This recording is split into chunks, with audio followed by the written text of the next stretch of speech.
this looming concern. And as I'm going to explain, transforming this system, and Phil, as I said, really gave us a good start on this. This is the new frontier, as far as I'm concerned, to really grapple with our future and give ourselves, as a human species, a future, not to mention the millions of other species that depend on a breakthrough. So my talk is going to reflect the evolution of my own thinking and acting over the past few years. And fortunately, there's a growing understanding of the centrality of this issue that's happening. It needs to be amplified much more than it has. And there have been a couple of major events recently, which I think Elaine wanted me to address. And so there's been a lot happening of importance. So I'm going to show you what I'll be talking about. I want to talk about the latest science and updates on climate and biodiversity loss, and the conclusions of the new Intergovernmental Panel on Climate Change. The report came out just 1 month ago. It's the most significant and in many ways devastating report ever. I've also been asked to talk about the climate conference that took place in Egypt in November, and about the Biodiversity conference where I participated in Montreal in December, and then get into the food system. Just a word about the term COP. Have you heard this term, COP, C-O-P?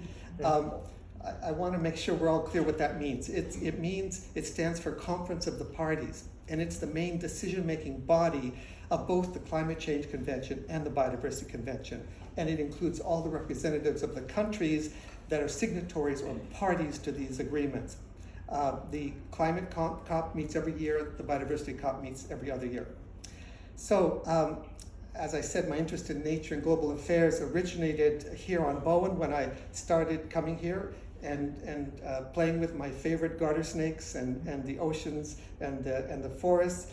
And I was interested in what my grandfather talked about international cooperation and his participation in the League of Nations. My grandparents bought a cottage here at the end of Mount Gardner Road more than 100 years ago, and I had the good fortune to inherit that property. So let me introduce you to my grandparents. Here's Professor Samuel Mac Eastman. He was a real Canadian, and he was an internationalist of the highest order, advocating for world peace and strong international cooperation. Although he opposed World War I intensely at first, he felt compelled to join Canada's army when he realized peace was no longer possible at that time. He spent several years on the front lines of the war in France from 1916 to 1918. He told us many stories. I have lots of photos and documents to talk to you about someday. And the good news that he survived that tragic and costly war. Then he came back to Bowen in Vancouver and was the first professor of history at the University of British Columbia, and then he joined the League of Nations. And my grandmother was great too. Antonio Françoise Larive Eastman was a Parisian, born and raised in Paris, and an accomplished painter. Here she's doing her painting on Bowen and her sailing, which she loved. And there she is on the bottom left, studying with Fernand Léger. You've all seen Fernand Léger's work in every major museum of the world. She actually studied with him, and there she is with the Prime Minister of Quebec in the 1960s. I loved my grandparents. And here they are in the 1920s at the end of Mount Gardner Road on the same site where I am to this day. Not exactly in that cottage, but a little bit like it. And my mother, my dear mother, Isabel Eastman McNeill, she also got some attention. Look at this. She was 1 year old in 1923, exactly 100 years ago. Here she is on the left, sitting in the lap of the famous Canadian poet named Bliss Carman, who used to visit my grandparents. And somehow, I have no idea, that picture made it into all the major newspapers of Canada on March 1st, 1923. So there she is, and that's an unexplained story. So my grandfather joined the League of Nations in 1925, and here's some pictures. Thanks to Anne Ramsey here, we've been able to explore the archives of UBC, where we're finding thousands of documents of his life and career. Here was one of them, the opening session of the League of Nations in 1926. And he wrote a history book. And I just realized this most interesting quote on page 601. He wrote in 1936, Canada,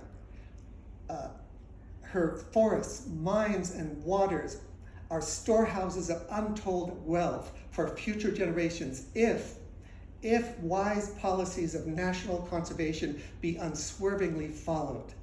Wise policies of national conservation be unswerving. So he called for management of the environment back in those days. Clearly, we haven't followed these policies of wise national conservation, but I take this as kind of an inspiration, a kind of a call from the past to get serious about these issues. And guess who that is on the left? That's me with my twin brother with snakeskins. As I said, I love snakes and always have. And there I am in the ocean at the age of 2, looking not very happy, I think. So I think I was happier with my snakes than with the water at the time. Last bit of introduction here. Welcome to my world. Although I've been living full-time on Bowen for some years now, for the past 20 years I've been going back and forth, commuting between these 2 islands. Believe it or not, these 2 islands, Bowen and Manhattan, are almost the same size. And yet they're worlds, these 2 worlds are really a study in contrast. One has 1,000 times greater population than the other, but I like this one better. And Bowen still has a much better recycling and compost system than New York City. A word about my current work. I started 5 years ago something called the Interfaith Rainforest Initiative, and it's an effort to engage religious leaders and faith communities in making the protection of tropical forests and the rights of indigenous peoples a moral and ethical priority to influence the policies of governments and business. And we work at the global level and also in 5 major rainforest countries: Brazil, Colombia, Democratic Republic of Congo, Indonesia, and Peru. These 5 countries, believe it or not, hold 70% of all the world's existing tropical forests. And there's Jane Goodall, who's been extremely generous with me and did a video for us. If you want to see a little video, you can go to the Interfaith Rainforest Initiative site. She's a great lady. Those 5 countries I mentioned, they happen to be 5 of the 6 top highest deforestation countries in the world. You can see right there. And of course, that's why we're there. That's why we're focused on those countries. Brazil, of course, is by far the largest and most significant. And since the recent election of President Lula, the actual and potential impact of my program has become absolutely enormous. It's unbelievable the breakthroughs that are now possible in Brazil that were not possible just a year ago. I could do another talk on Brazil at some time if anybody's interested. My work also takes me meeting prominent religious leaders. I met Pope Francis here, and he's very inspirational. It's unbelievable what he's doing and how he's transforming the church and influencing the world. Here's some slides just showing work in various climate meetings and indigenous peoples meetings. And here's some work in Congo and in Indonesia and the Amazon. And this one may be of interest. Here's an example of our work at the global level. A few years ago, I had a chance to speak to 1,000 religious leaders from 125 countries representing 1 billion people. And they all stood up and committed to our mission to protect tropical forest indigenous peoples' rights. So that happened on that day. That's led to a lot of action. But I want to say, believe it or not, it took me a lot more time to prepare this talk than that one. And so I hope it makes a difference. Now, just a word about what is the cause, what are the drivers of tropical deforestation in the countries we're working. In fact, the answer is slightly different from the 5 in each of the 5 countries. But one thing they all have in common: 3/4 of tropical forest loss is caused by agriculture, clearing forests to grow crops, raise livestock, and produce products like paper.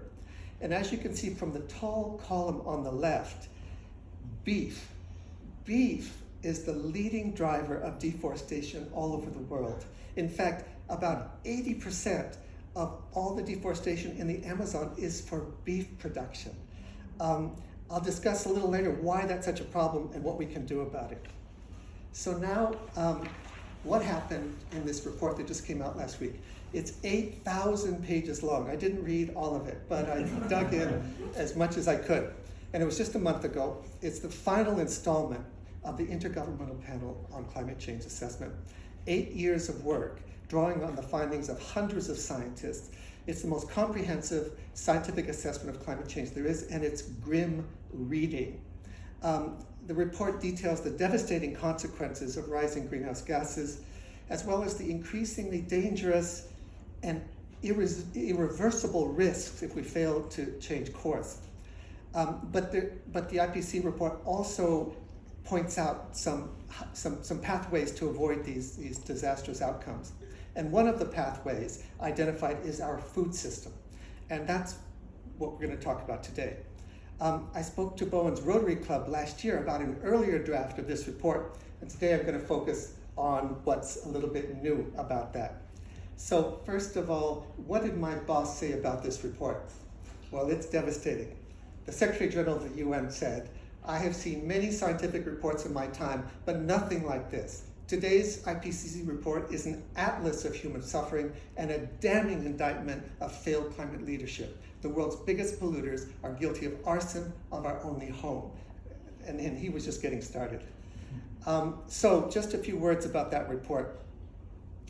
We've already reached 1.1 degrees centigrade above pre-industrial levels. And all hell is breaking loose already. We're seeing changes to the climate system we haven't seen in thousands of years. And here's just a couple of examples. It might be hard for you to read that little screen there, but one is that the CO2 concentrations are now greater than in the last 2 million years.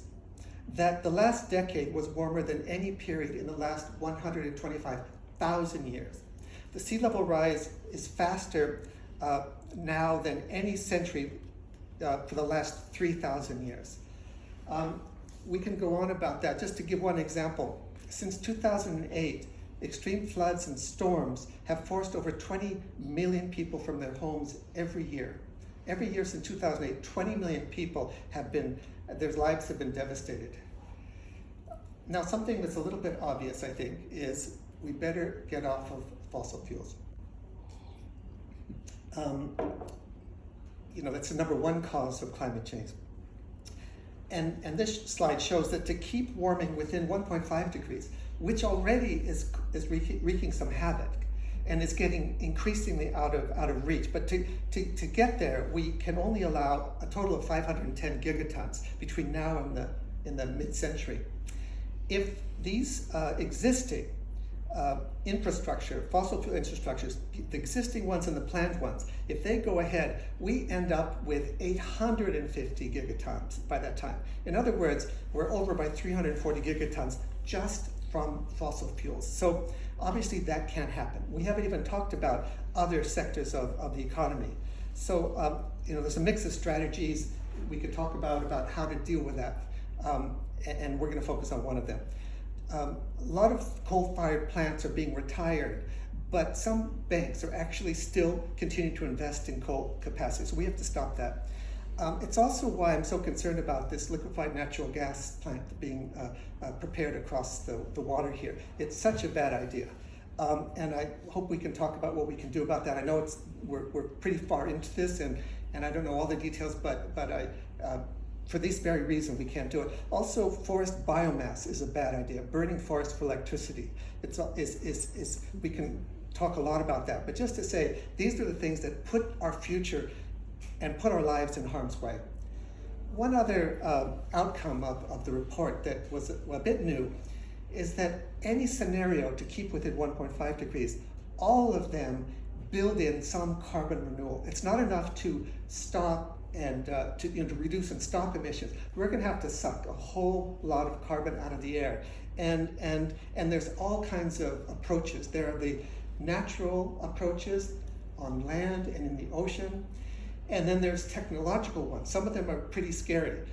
So I just point out this could be another topic for a talk, but just to say that we're going to have to watch really carefully at what kinds of harebrained ideas come up to deal with this reality that we'll have to remove carbon. A lot of them could have unintended and very deleterious consequences. But the fact is, and the simplest and most cost-effective way, is just to stop cutting down forests and to reforest areas. So that's kind of a no-brainer, and that's where my work has been focused on that one. So just wanted to sort of bring your attention to this. Watch this space. We have to be very careful not to introduce technologies that are going to cause more harm than good. We've done that before. With regard to kind of what it's going to take, this report said some of the obvious things. We need to retire coal plants. We need to have clean energy. We need to retrofit buildings. We need to decarbonize cement. We need to shift to electric vehicles. We need to increase public transport. We need to decarbonize aviation. Those are the first 7. The last 3 are the ones that I'm talking about today, and I argue that they deserve special attention. That's halting deforestation, reducing food loss, improving agricultural practices like Professor Phil Gregory told us last week, and then eating more plants. So, in conclusion of this report, basically they said the risks of inaction are immense. The way forward requires action at a scale never seen before. But the good news is that we have more information about the severity of the situation and about what needs to be done. We're clear about what needs to be done than ever before. And just a couple of goals to keep our minds on. We need to peak greenhouse gas emissions before 2025. That's just 2 years. We need to cut in half emissions by 2030. And we need to be net zero by 2050. So for us to have a future, these are the things we need to keep our attention on. Governments, private sector, civil society, individuals, we all need to step up. We have a tiny window of opportunity, but we have one. So what happened in Egypt? I'll just say a few things. Every year this meeting happens, and there are just 4 points that I want to make about this. One was significant, and that was, for the first time in 30 years, there was an agreement to create a fund called Losses and Damages. For 30 years, the developing countries have been saying to the rich countries, you've put all that carbon into the air, we haven't. We're suffering from sea level rise, droughts, floods, fires. We need compensation. And the rich countries said, no way. But in Egypt, they said, okay, we're ready to talk about it. And this allows a kind of collaboration, North and South, that would not be possible without this. That was a big deal.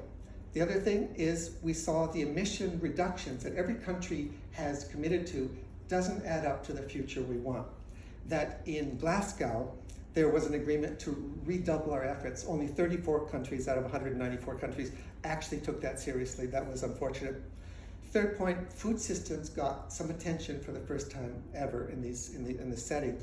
And the fourth is something that my heart is very committed to, and that is the Forest and Climate Leaders Partnership. Canada joined a collaboration of countries committing to stop deforestation by 2030. This built on some work that has been done in the past. So those are a couple of things. The phasing out fossil fuels didn't get the visibility it needed to get. But perhaps most significantly, this is a crazy slide, right? Most significantly at COP27, there was a massive explosion of powerful, innovative partnerships among businesses, NGOs, indigenous peoples, youth groups, women, scientists, and now faith communities. That's been my focus, is to get the religious leaders to weigh in on this issue. And here's a partial list of the partnerships, the agreements, the coalitions that got created, and it's just sort of indicative that many of these initiatives are backed by billions of dollars and millions of people. And this gives me a lot of hope. It could be that it was really on the sidelines of these negotiation places that the real action happens, when civil society gets together and builds new kinds of partnerships. So that's where I think the hope is. Okay, now what about biodiversity? How bad is it? Well, it's about as bad as it can get. We're experiencing the most dangerous decline in nature, and we are causing it. A million of the estimated 8 million species are threatened with extinction. The global rate of extinction is higher than it's been in 10 million years. 2/3 of ocean area are impacted by human activities. This surprised me that, in fact, 2/3 of the ocean are really impacted by pollution, overfishing, and so on. I thought when we look out in the ocean, well, at least that's a frontier, but it's not. And close to 90% of the marine fish stock are exploited or overexploited. So that's a fact, and as we're going to get to, and a driver of this fact is our food system. So what happened at COP15? Canada hosted it. Canada actually hosts the Biodiversity Secretariat, and it was supposed to be in China, this meeting. It was supposed to be the Paris equivalent for biodiversity of the breakthrough that Paris was for climate. And a lot happened that was very good. And the first point, I think, and really thanks to Canada, every nation in the world agreed to protect 30% of all land and oceans by 2030. This was a major outcome. Currently, we only have 17% of the land under protection and 10% of the ocean. Secondly, Indigenous people's rights were highlighted in a way that was quite remarkable, and their rights embedded in agreements. A third outcome, and very significant in my view, was that there was a commitment to phase out or reform harmful subsidies to the level of $500 billion.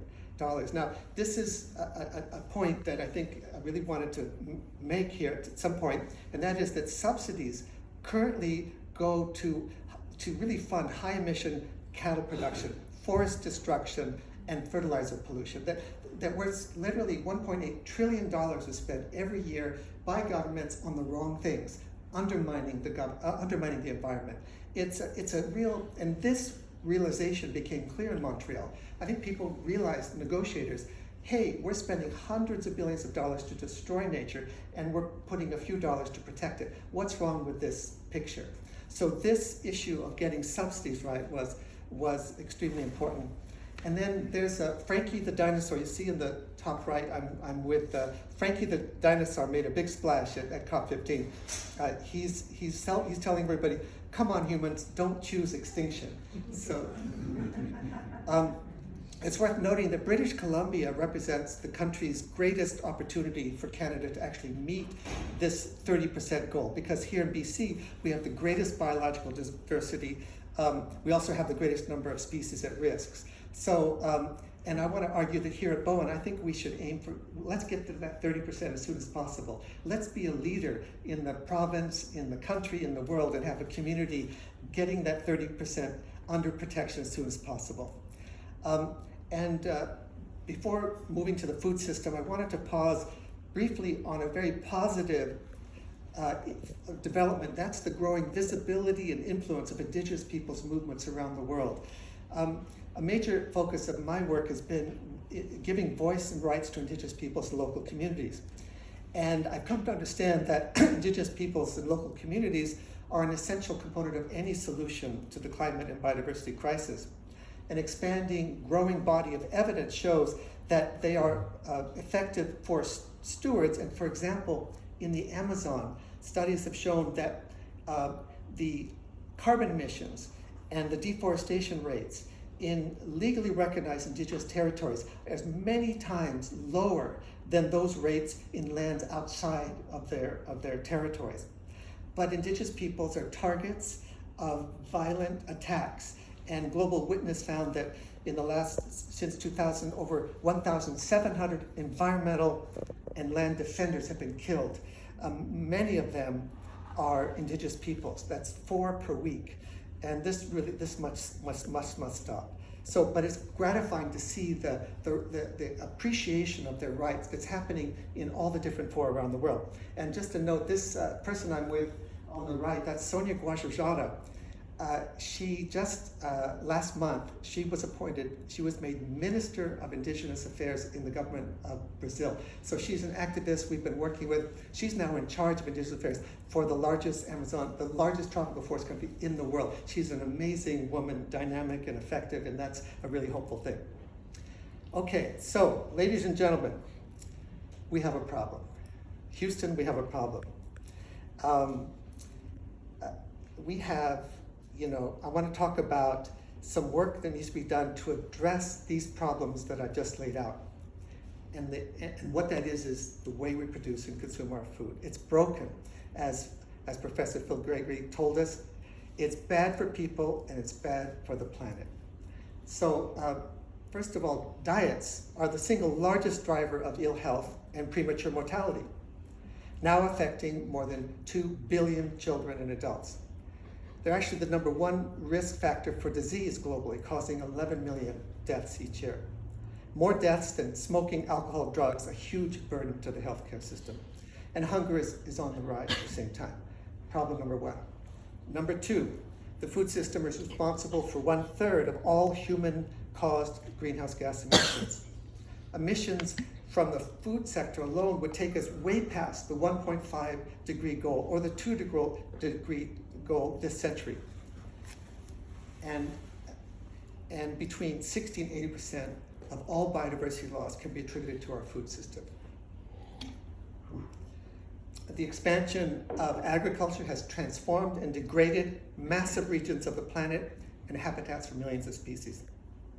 Of the 28,000 species evaluated to be threatened with extinction by IUCN Red List, agriculture is the underlying threat for 24,000, 86% of them.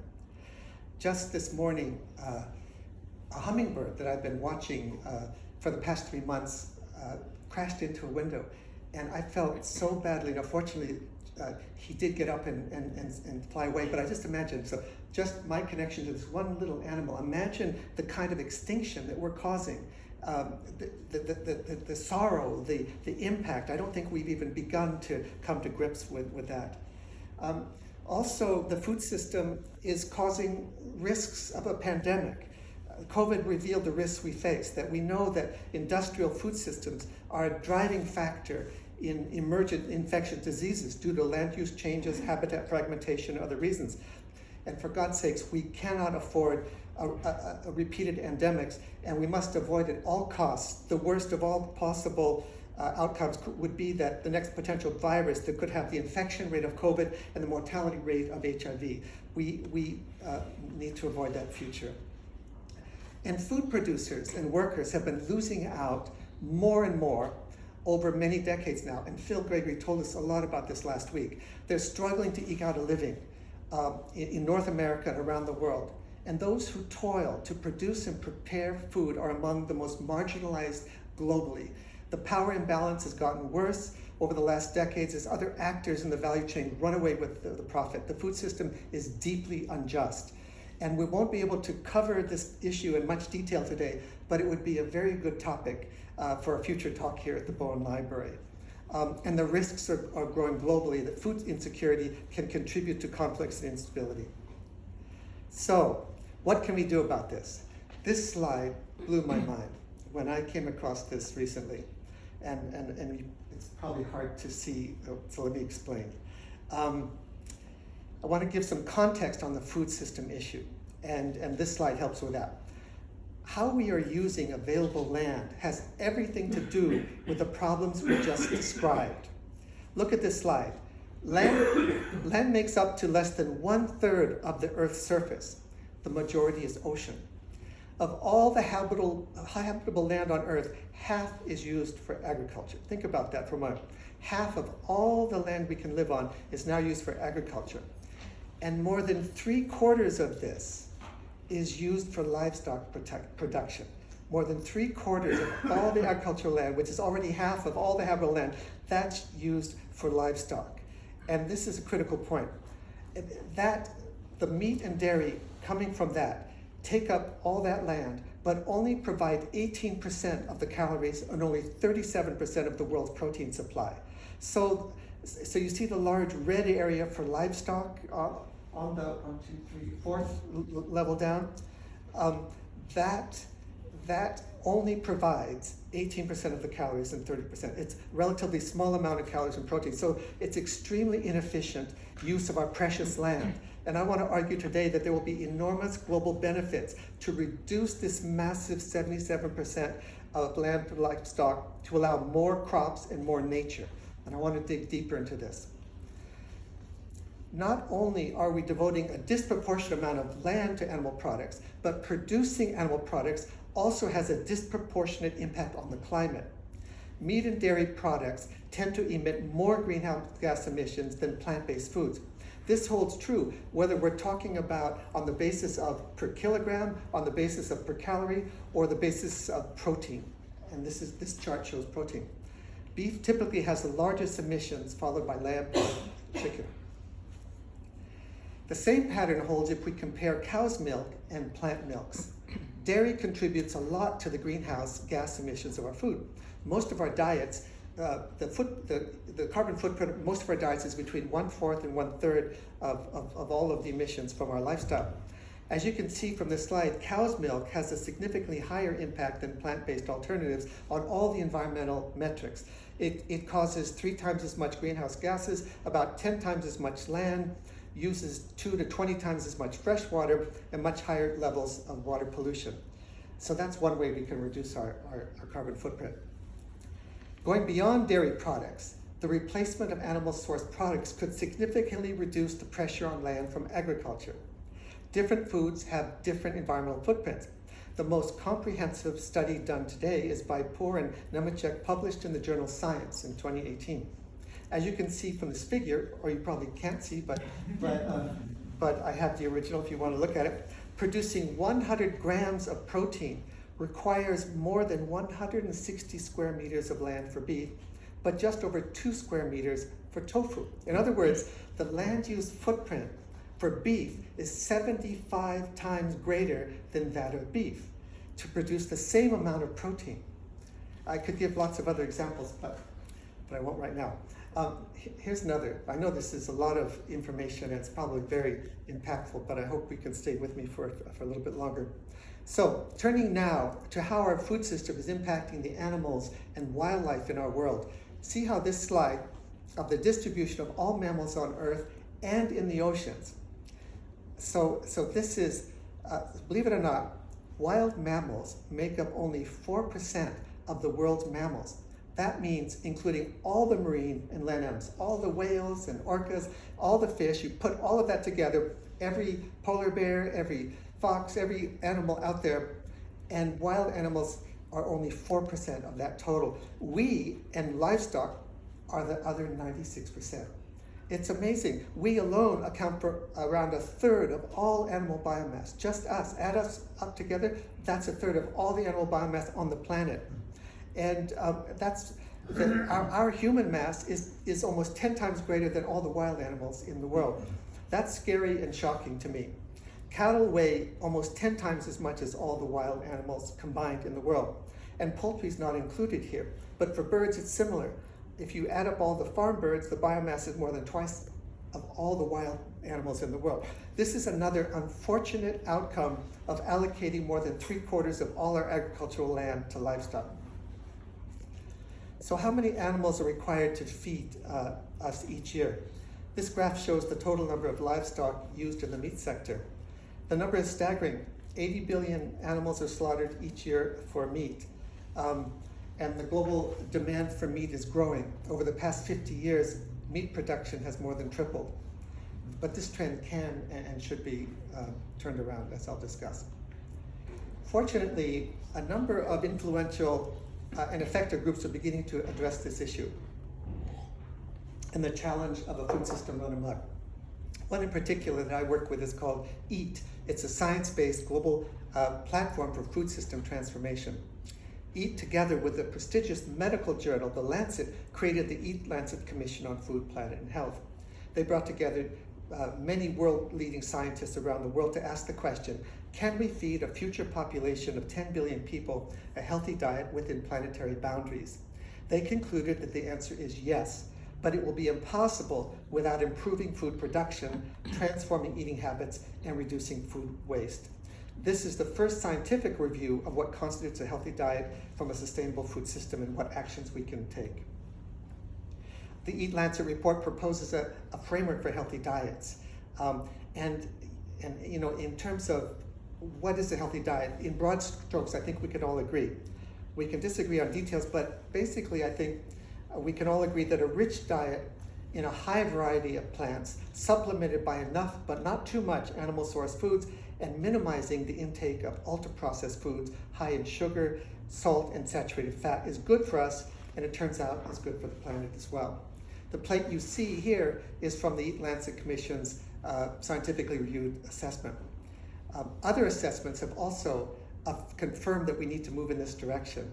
And we see a number of countries, dietary guidelines are moving in this way, and prominently and importantly, Canada. Canada's dietary guidelines are particularly progressive and are attracting attention around the world. And believe it or not, they were produced by our own Bowen Island friend and colleague, Dr. Hassan Hutchinson. Now, he couldn't be here today. He's tied up on some kayak tour. He wrote to me, just said, sorry, I can't make it. It was a sunny day, so he's out on kayaks. But he's the one who led this whole thing, and their conclusion that vegetables, fruit, whole grains, and protein foods should be consumed regularly among protein foods consumed plant-based. This is a very progressive dietary guideline. So we've talked about how some foods have significantly greater environmental impacts than others. Now, after reviewing studies that recommend foods that are better for our health, let's look at how environmental impacts, let's look at the environmental impacts of those foods. And let me explain what this double pyramid model is telling us. On the bottom of the pyramid on the left are the foods that we should eat more of according to the Canadian guidelines and others. The foods higher up on the pyramid are foods we should eat less of according to these guidelines. The inverted pyramid on the right shows the corresponding climate impacts of the foods at each level. We see that the foods recommended by Canada's guidelines to be consumed most frequently for health reasons are those exerting the least environmental impact. And we see that those foods that should be consumed less frequently at the top are characterized by higher environmental impact. That's a very good thing. Thank God for that. In other words, the foods that we eat for our own personal health are the foods we should eat for the planet's health. When I saw this sort of cosmic win-win insight, it changed my life 18 years ago and helped me transition to a plant diet. Now, this article attracted a lot of attention when it came out in the Proceedings of the National Academy of Sciences. It was the first study to assess the economic benefits of eating more plants and less meat, both in terms of avoided damages to the climate and improvements in human health. So the conclusion was that the monetized value of the health improvements could be comparable with and possibly larger than the environmental benefits of the avoided damages from climate change. The benefits from the health improvements could be in the range of $20–30 trillion a year. Now, among climate experts, it's been known for some time that the economic benefits of stopping climate change will be enormous. They'll be in the trillions of dollars, but it's never been known that the economic benefits to our health systems, to our lives, by saving lives and avoiding the crippling costs of medical care and lost productivity could be in the same range. And in fact, it looks like the benefits may be even greater. This is staggering and more evidence of the win-win opportunities and urgency to transform our food system. So, a vast and growing body of evidence is accumulating that a plant-based diet is a powerful way to achieve good health. They prevent and reverse type 2 diabetes. They can prevent obesity. They've been proven to prevent and reverse heart disease, improve cholesterol, and lower blood pressure. A meta-study showed that they reduce the risks of cancer, especially pancreatic, colorectal, and colon cancers. And an Adventist health study showed that the people on plant-based diet had a 16% lower risk of cancer in general and a 34% lower risk of women-specific cancers such as breast cancer or ovarian cancer. So what do we need to do to transform our food system? We've alluded to several of these actions already, and I'll just bring them together now in one slide. We now know there are 4 shifts that need to happen. As Phil told us so convincingly last week, we need to shift to regenerative, preferably organic, nature-positive food production with no more destructive mining of soils and waters for food, no more industrialized meat production. We need to shift our diets to foods that are healthy, resilient, and sustainably produced. We need to slash food waste and loss out of the system, shifting to a circular food economy, and we need to secure fair, equitable livelihoods for food producers and food workers. As I mentioned earlier, securing fair and equitable livelihoods is enormously important. It's just not a topic that I'm able to cover today. So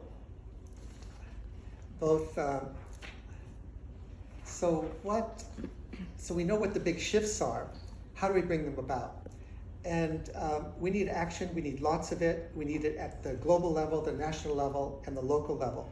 We need to have robust scientific targets. We need to factor in the true cost of food metrics. We need to embed these issues into the climate and biodiversity conventions. We need to transform the finance and trade, and we need to build a public movement.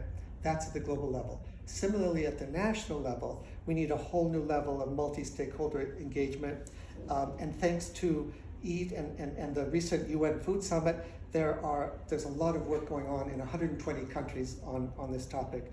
We need national, local governments to formulate food policies that work. Canada's doing a good work in this, and we need to build national and local movements that demand change. Fortunately, a lot of this work is going on, and we can personally participate by working on these 4 shifts in our own lives with our families and communities. Conclusions. So let me summarize everything I've said in 3 points. First, food will surely be a defining issue of the 21st century. Unlocking its potential will catalyze achievement of the climate and the biodiversity goals and the sustainable development goals for that matter.